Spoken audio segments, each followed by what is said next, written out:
Matrix's Call Dialogue, widening your horizons. Hello and welcome back to Durian ASEAN. You're with Gowri. And this is Arlene. And we are moving on to our ABC dialogue for this Thursday morning. And with us, of course, we have a guest. His name is Firdaos Rosli. He's a senior analyst in economics from ISIS Malaysia. And let's say hello to him. Hey. Hi. Thank you for having me today. How are you? How's your morning been? Great. Never How's been the better. coffee? Coffee is great too. Thank you.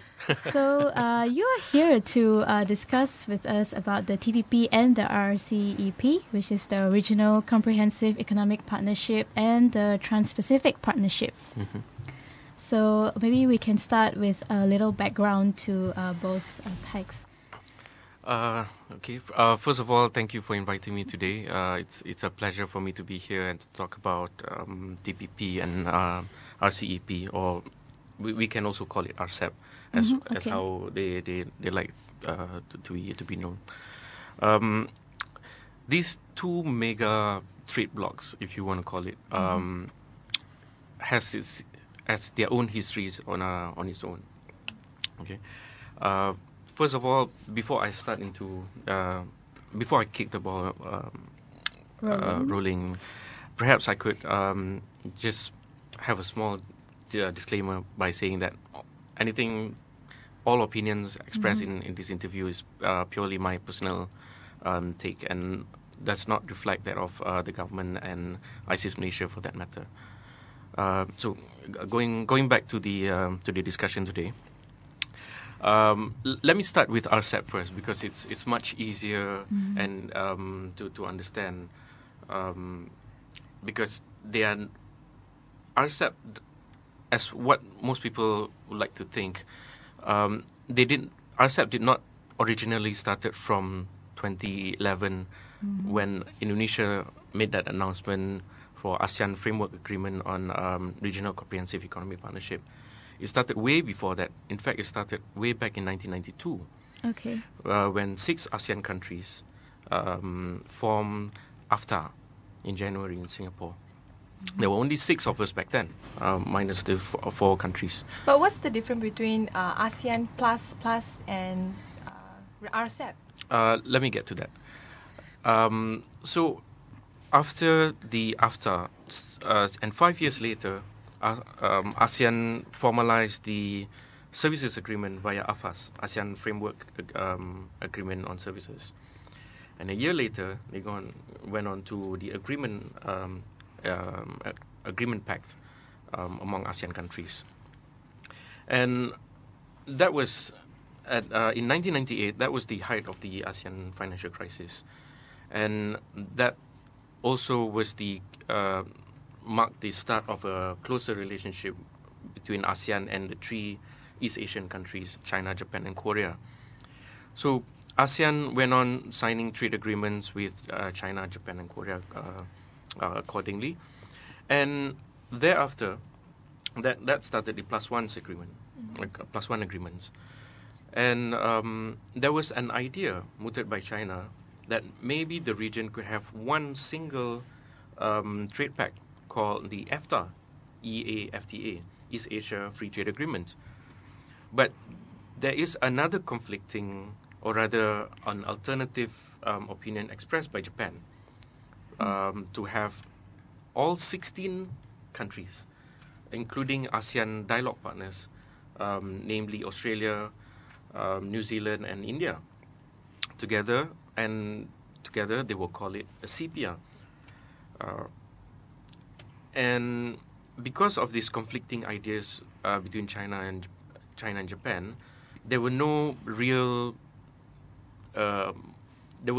action by both sides, ASEAN and the +3. What were the conflicting interests? There were 2 different suggestions, as I mentioned earlier. China wants ASEAN +3, which is China, Japan, Korea, and ASEAN, and 10 ASEAN countries. Whereby Japan, on the other hand, wants 16 countries, an additional of Australia, New Zealand, and India. Some say that this is to dilute the influence of China as an emerging power, and China, on the other hand, think that it's much easier to secure a trade agreement when you are smaller rather than bigger. So that was the history before RCEP came into being. So in 2011, Indonesia wanted to spearhead this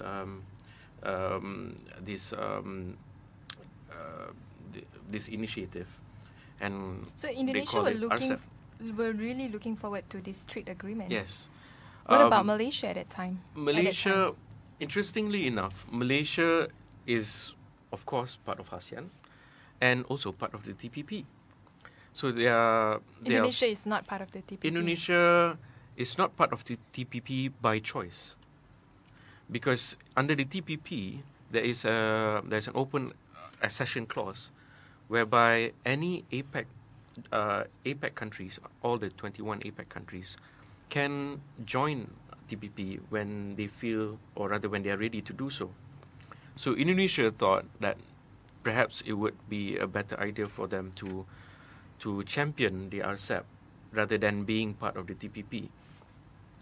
So today you see that RCEP has started since a year ago, and they are going to negotiate their third round by the end of the year. That's so much of the history of RCEP. The TPP, on the other hand, did not start from the US, like what we tend to believe. Yes, we assume. The TPP started even before the P4 came into being. P4 is a partnership of 4 countries: Singapore, Brunei, New Zealand, and Chile. So and that was back in? That was in 2005. So in 2006, there was an idea under APEC that perhaps all these 21 countries could form a trade pact called a FTAP, FTAAP, Free Trade Agreement, Free Trade Area of the Asia Pacific. But of course, it was deemed too ambitious because there were 21 countries, and also seemed ambitious because you have, one of the biggest economic power in the world, and also one of the lowest, which is Vietnam and PNG, Papua New Guinea, which is also part of APEC. So that idea of making FTAP a binding agreement did not materialize. So the US thought it would be a better idea for them to build on an existing platform via the P4, the 4 countries that I mentioned earlier. So they expanded the membership of P4. So US joined, and then thereafter Australia, Vietnam, and subsequently Malaysia, and the latest entry was Japan. So that's pretty much the history of RCEP and TPP. For TPP, why people assume that US is driving this and not the rest of the members of TPP? Okay. Before I answer that, there are 3 ways for countries around the world to create a trade pact. One, they start an agreement from scratch, meaning I get a few countries to join me for a trade agreement in order to liberalize trade and making goods more fluid than before. You see, so countries can start from scratch. The other one is to start from an existing platform, which just like the TPP. On the other hand, or the third one, is to build from as a building block from one agreement to another, and as form of increase of membership and the depth of an agreement. But in the case of TPP, people think that it is a US driven simply because when the P4 was morphed into the TPP in 2008, I think, it was not really a morphed P4. It became a new agreement altogether because the US use a completely different set of agreement to negotiate TPP. Of course, because they have a mandate to a mandate by the Congress to negotiate an FTA, and this there is already a standard template for them to negotiate, so they can't go back to the original P4, but they have to start fresh with the template from the US, and that's the reason why people seem to think, or people seem to believe that this is actually a US-driven initiative.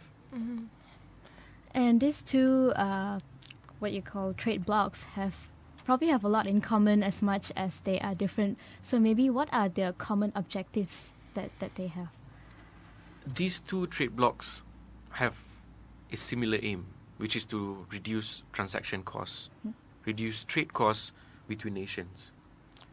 By removing tariffs, import tariffs, and two, by facilitate movement of goods, whether it's through services, or whether it's through investment, or whether it's through custom clearance, and so on and so forth.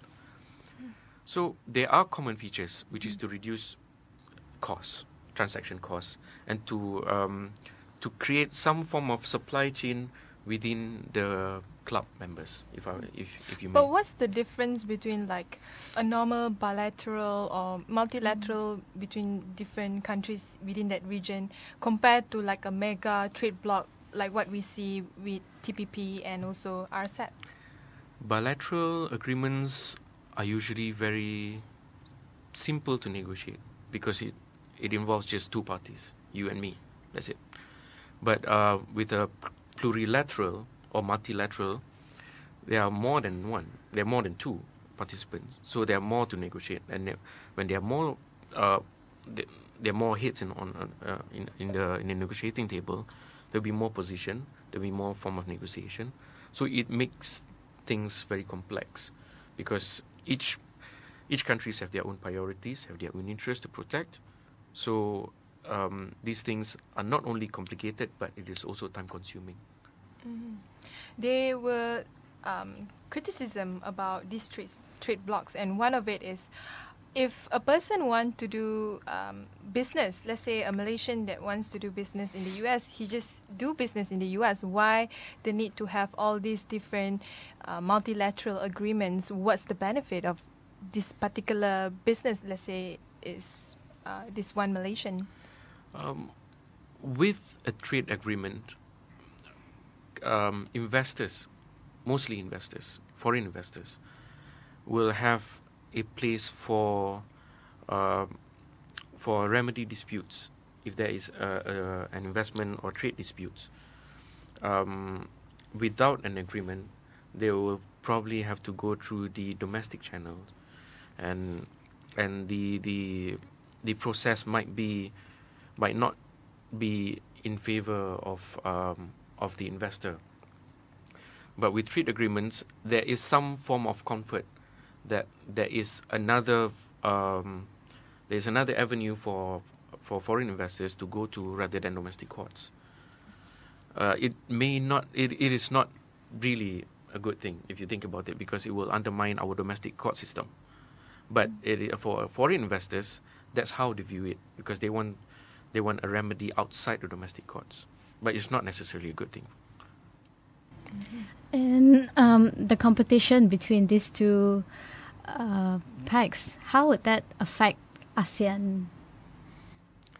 That's a very interesting question, because I see most of the discussions are like, why TPP and RCEP are competing? Why don't we choose one over the other? You know? Yeah, especially for Malaysia and Singapore, we are part of both of the agreements. There are 4 countries in ASEAN that are parties of both RCEP and RCEP and TPP: Malaysia, Singapore, Brunei, and Vietnam. So it is not in the case of one or the other, or one is better or one is superior than another, but it boils down to national priorities itself. In the case of Malaysia, I believe that it is in Malaysia's interest to be part of any negotiation, whether it's a deep negotiation or whether it's a small negotiation. A negotiation is still a negotiation, and if you're not part of the club, you cannot influence the outcome of the agreement. But if you are in the TPP or RCEP for that matter, you can influence the outcome of the agreement because you are a participant of it. Within Southeast Asia, there is ASEAN Economic Community. Why the need to be part of these two mega trade blocs when we already have an existing regional multilateral agreement? And wouldn't it mess things up here? Not really, because you see that is the common perception that people have about ASEAN in the middle of TPP and RCEP. But the fact remains that ASEAN cannot be in one track. ASEAN has always been a multi-track process. Even in AFTA, there's ASEAN 6 and there are 4 least developed countries that have S&D treatment, special and differential treatment. So they can have a leeway whereby in AFTA they have an additional 5 years tenure to reduce their tariffs on top of the ASEAN 6. So it does not necessarily break ASEAN, because ASEAN ASEAN comprises of countries with different levels of economic development. You know, you have one with one of the highest per capita income in the world, and the other you have countries like Myanmar, which is down below. So, you know, of course there must be initiatives to bridge the gap between the two, but it should not necessarily be the TPP or the RCEP. It can be it can be through other channels as well, for example the AEC, and not necessarily from trade agreements. There are, as you know, many pros and cons when it comes to any trade agreements, and when it comes to the TPP and RCEP, of course there are many talks on what will be the impact towards the layman for countries countries that have been signing in with these two these two trade blocs. From your point of view, what should the people like laymen like us be concerned about in following up with the TPP and RCEP? RCEP is less controversial because the commitments under RCEP is not as deep as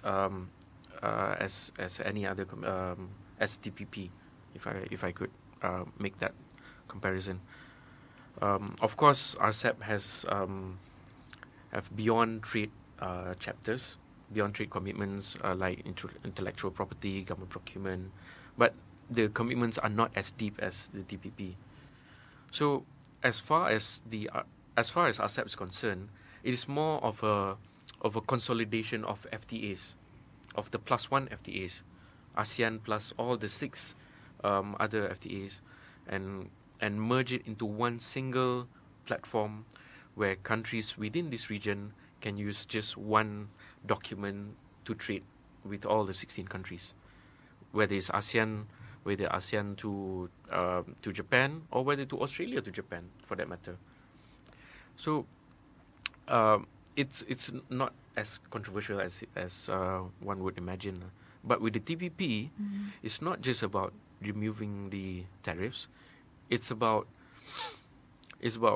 having what they call a gold standard, which is the next big thing on trade agreements. It's no longer about traditional chapters where you remove tariffs, you eliminate tariff, you remove the barriers, but it's also about how you conduct your business, how you plan for your countries. So it involves laws and regulations, and it involves country checking and balancing with other countries as well, doing check and balance with other countries. In what sense? In the sense that in order to have the gold standard uphold, each country, regardless of the GDP background of the country, they have to somehow ensure that each country's law and regulations somehow follow the gold standard itself. It's pretty much it is pretty much to streamline the doing business bit among the TPP countries. So foreign investors do not have to be so much concerned about whether it is safer for me to invest in country A rather than country B, because the laws are pretty similar because of this. Is it similar if I put it in the McDonald's way, that if you go to McDonald's in India or in US or even in a third world country that you never heard before in Africa, it will still be the same gold standard McDonald's that you're familiar with? Would it be that kind of situation? That is probably at the firm level, but at a more macro level, you will see that companies do not exit unnecessarily with this gold standard agreement, because if they do that, it will affect countries cannot reverse the policies unnecessarily or without a very strong reason for such. So are you saying that, let's put it in Malaysia's shoes. Let's say there's a change of government in Malaysia, or a change of government's ideology from a fully capitalistic system to probably a fully socialized system. In a way, because they have signed the TPP, they will have to follow that particular agreements or standard, regardless whatever the ideology is or the government. I don't think that will matter much, because governments, come and go. I mean, political parties come and go, but governments stay the same. So regardless on who is the government in power of at that point of time, it will not matter as much. Of course, policies would change, but with a common platform like the TPP or RCEP for that matter, you don't see countries moving back to their original state, because it will affect many investors. Let me give you one quick example. Just a couple of months ago, during just before the presidential election in Indonesia, there were some ideas on to increase to decrease the holdings for plantation in the plantation industry, but that did not materialize, because it would probably give a very wrong impression for investors to say that Indonesia's government, when there is a change of government, will revert back to their old policy.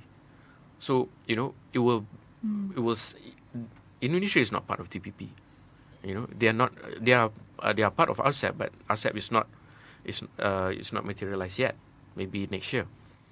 But even without these agreements, the countries will not backpedal their policies, because it will give a very wrong impression to foreign investors. So we are going to take a short break now, and we will come back and discuss more about the differences between TPP and the RCEP. ASEAN Breakfast Call Dialogue, widening your horizons. Hello and welcome back to Duran ASEAN. You're with Gowri. And Arlene. And we still have Firdaos here, who will be talking more about the TPP and RCEP now that we're back from the break.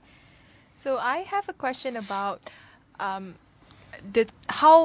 what extent the trade liberalization will affect individual countries.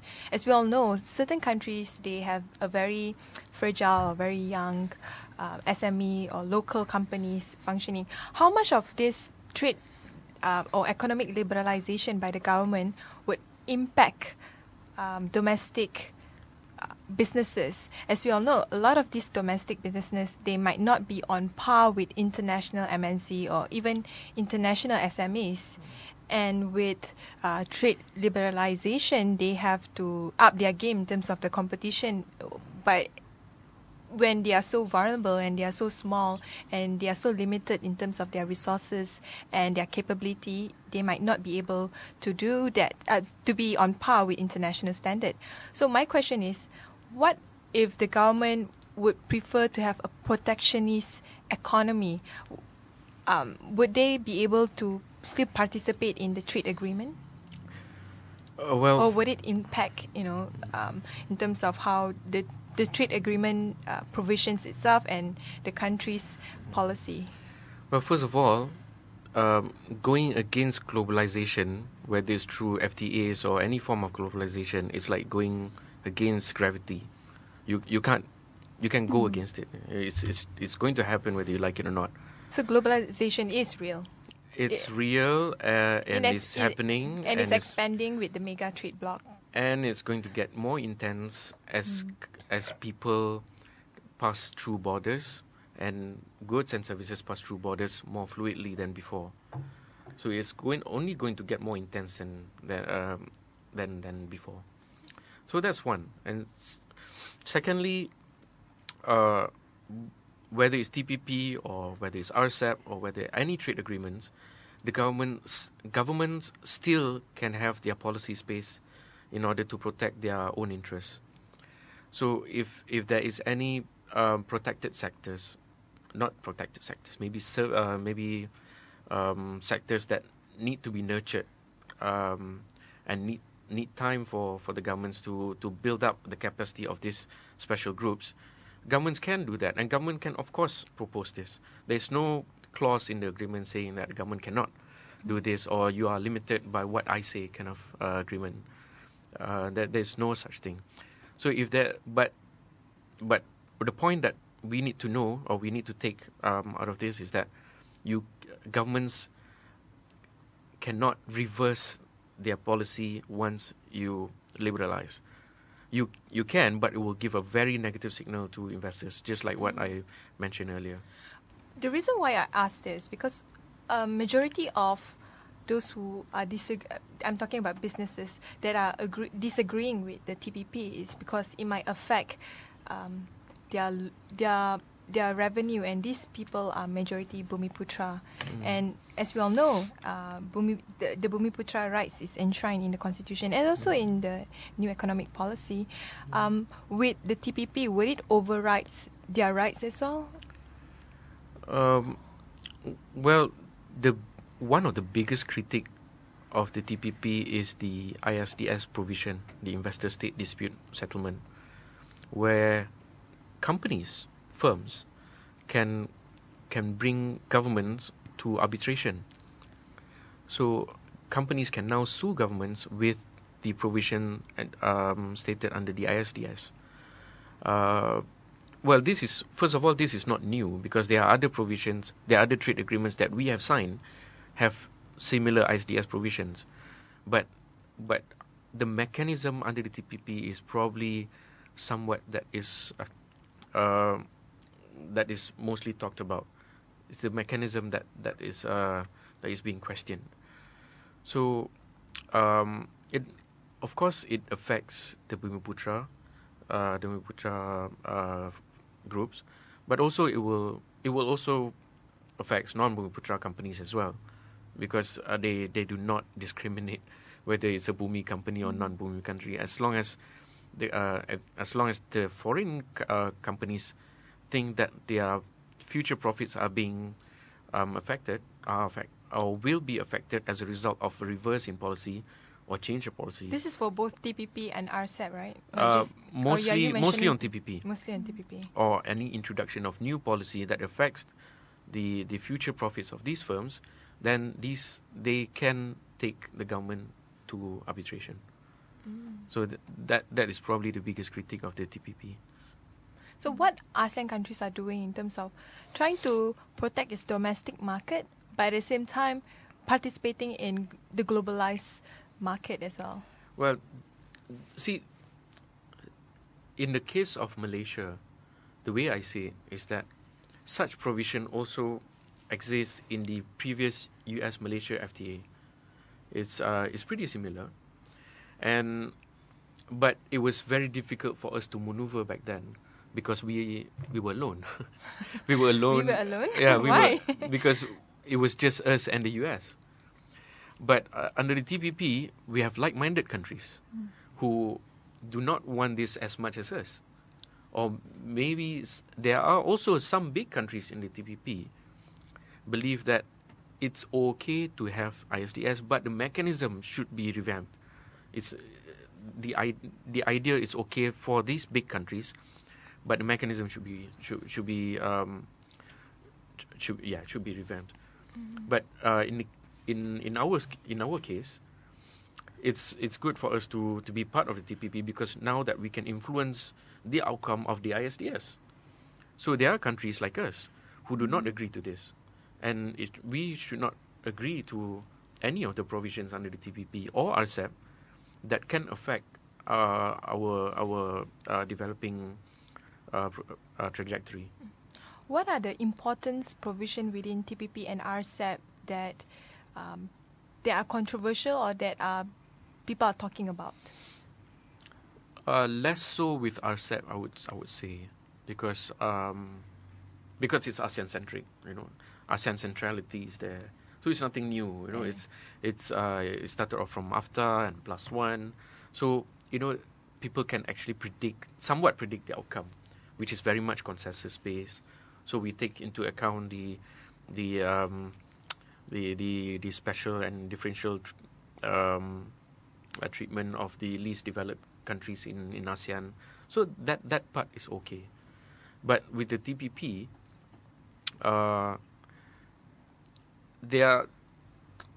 it varies. There are some provisions in the TPP where our like-minded countries are not the small ones, are the big ones. But there are some in TPP are the small ones. For example, the Miputra rights, the SOE, the state-owned enterprises, that we need this kind of policy space for us to develop further. And would this provision within TPP and RCEP impact human rights? As we all know, one of the key discussion, I'm referring to TPP in particular, is the intellectual property rights and also the patent of medicine and all that. And of course the movement of human labor. Under the TPP, IPR is probably the most controversial one, because even the big countries are not agreeable to it. So that is also one of the reasons why the TPP has missed so many deadlines. And missing another deadline is nothing new to them, What was actually the earliest deadline they were supposed to sign? It was supposed to be done within 12 months or so, I think. And that was years back, isn't it? That was way back in 2009, I think. But they've missed so many deadlines until I lost count. But their members also keep on increasing, isn't it? Keeping on increasing. Yeah, they are. From just a few members now. Japan just recently joined. Yeah, and now there are talks about Taiwan joining in, because Taiwan felt that they are left out in both RCEP and the TPP, because there is a possibility of Taiwan joining in, because they are also a member of APEC. So there is a possibility of them joining. So, as my original question about human rights, will it impact? Well, not directly, I suppose. Because it involves the movement of labor as well as resources. It's a very hard question to answer, because there is I don't see a direct correlation between trade agreements would and it in fact human strengthen human rights rather than regress because of the provisions or the title law within it? Maybe not so much. But in terms of access to medicine or medicine prices, it's still up in the air, because they're still discussing it until to this very moment. So, but there are other factors apart from that influence human rights, as not just trade agreements, I think. I have another one more.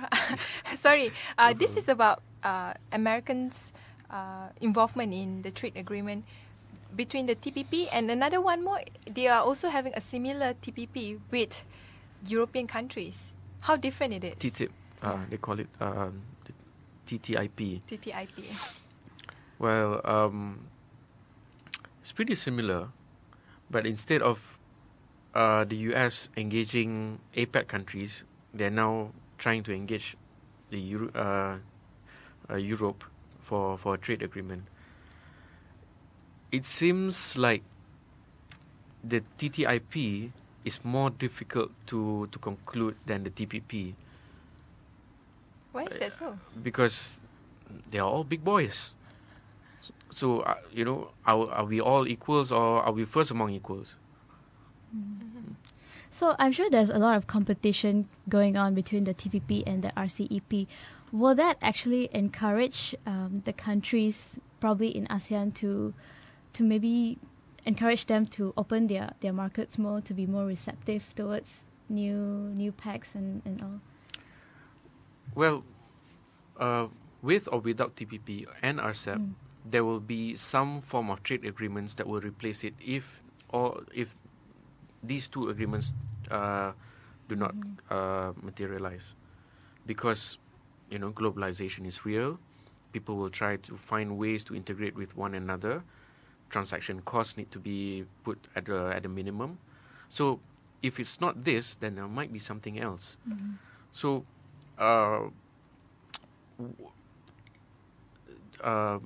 I guess there there's no it's full not stop necessarily these two that's driving and encouraging the economic boost in the region. It will probably evolve into something else, whether it's deeper or whether it's less of a commitment. So some trade agreements might probably come up if these things don't materialize. I'd like to focus on Malaysia. I guess it's inevitable for Malaysia to avoid these two trade pacts, and it seems like Malaysia will be part of this. To what extent, we don't know. But let's say Malaysia did involve in it and did sign it. What is the future prospect of Malaysia market and economy like? Would it be any different Well, first of compared all, to now? Malaysia has already joined the negotiation, so we are already in the table to negotiate this. So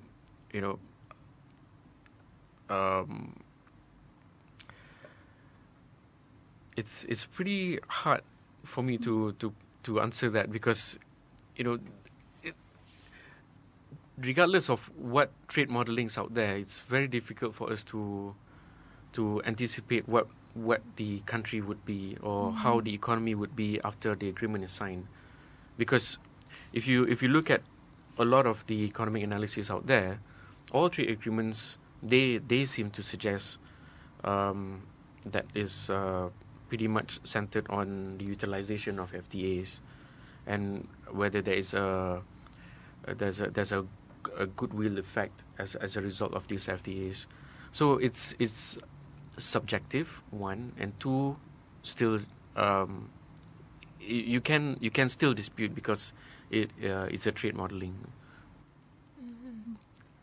So any additional information that we need to know about these two trade blocks? Or do you have a stand? Which one do you personally prefer, or anything? I do not prefer one over the other, or I look at them as equals, simply because from Malaysia's perspective, it is in our interest to advance our our standing, whether it's political, whether it's social, or whether it's economic. Okay. So any form of platform that can advance our interests, we should participate, and we must participate. Otherwise, we'll be left out, and then other countries will probably dictate the rules for us, and not the other way around.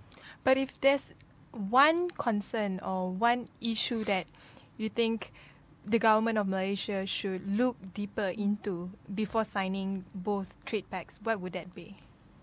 I think the minister, as well as the prime minister, has openly said that we will only sign if this benefit us, especially when it comes to TPP. So, if you talk to any of the trade negotiators under the TPP, they will probably tell you that Malaysian negotiators are probably one of the hard-headed ones. Really? Yeah. Because before the entry of Japan, it was just we made the most noise in in the TPP, but now it seems like Japan and US are On the loggerhead. On market access, especially on the 5 items by the Japanese, but the rest of us just look and see where this thing will go in the near future, I guess. And with that, we'll have to wrap up our discussion for this morning's ABC Dialogue. So thank you very much, Firdaos, for joining us in the studio and sharing with us all these insights and clarifying the differences between the two trade blocs. Thank you. Thank you.